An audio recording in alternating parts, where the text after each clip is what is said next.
Hello and welcome to another episode of the 101 Sports Webcast. Today we've got March Madness and the NFL offseason.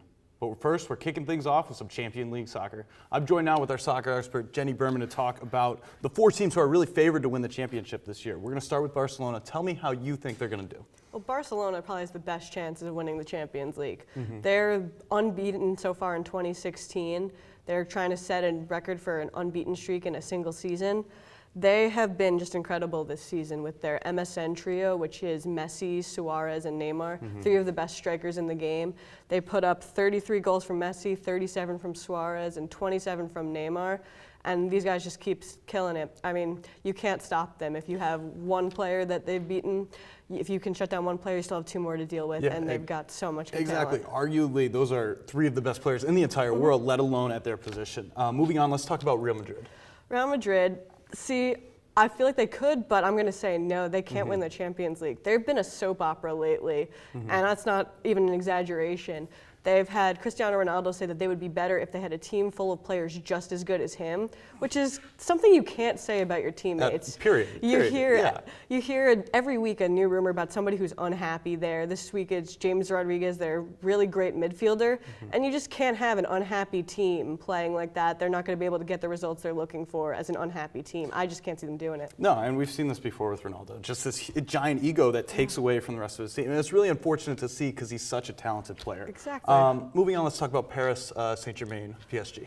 PSG, I think they can win the Champions League.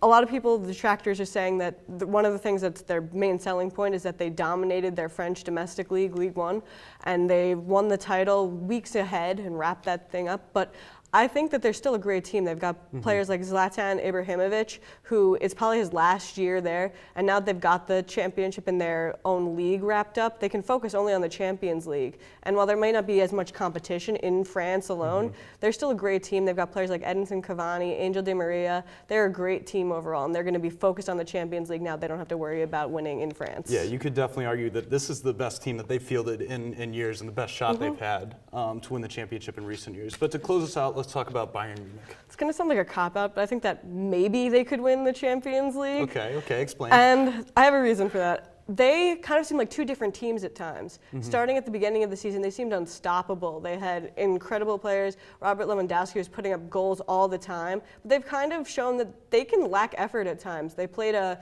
Champions League group stage game at Arsenal and basically didn't show up for the game. They lost that, but they were able to beat them back at home, obviously, because they advanced.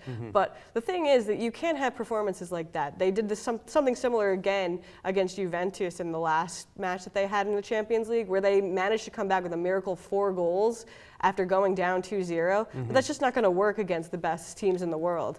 But at the same time, they still have great talent in Thomas Muller. They've got Robert Lewandowski, Arjen Robben, Xabi Alonso. They've got great players, so you want to think that they would be able to do that if they can just put it all together. But it's about the effort. You know, the true trademark of a championship team is that consistency, and we just haven't seen it with them this season. Well, we'll sure be watching to see who takes home the championship. That's all from the pitch, but don't go anywhere. Up next, we talk madness in NCAA basketball.